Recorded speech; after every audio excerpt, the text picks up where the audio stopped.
大家好，我係吳校長。今日咧想同大家分享一下校長細個嘅時候係點樣準備過新年喎。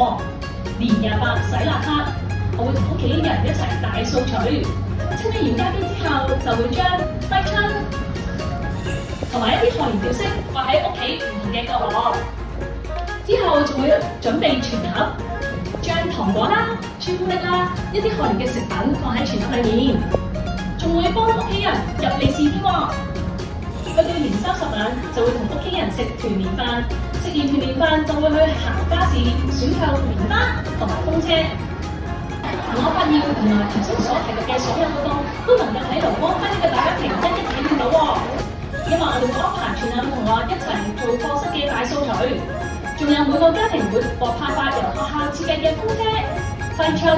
仲有同學仔家長喺健康的生活方式創意利是封親子設計比賽冠亞季軍獲獎同學設計嘅利是封，大家亦都可以選購由家長教師會委員同埋家長義工親手製作嘅蓮花。最重要，仲有6年級嘅同學仔同我哋全校老師一齊設計嘅光輝年宵市集攤位。透過以上所有嘅活動，讓同學、家長同埋老師感受中國傳統節日農曆新年嘅喜悅，傳承中華文化，亦都趁呢個節日同佢哋嘅屋企人團聚，送上祝福。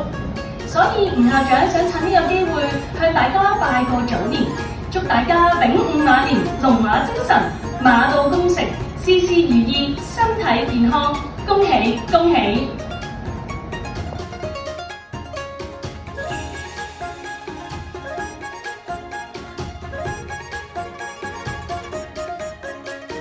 祝大家馬到功成，平安喜樂。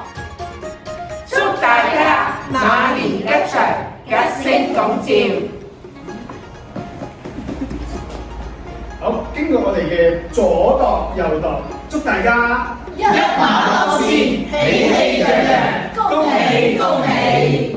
祝大家龍馬精神，步步高升，恭喜恭喜！祝大家馬年大吉，身體健康，要健康。我哋祝大家馬年快樂，學業進步，耶！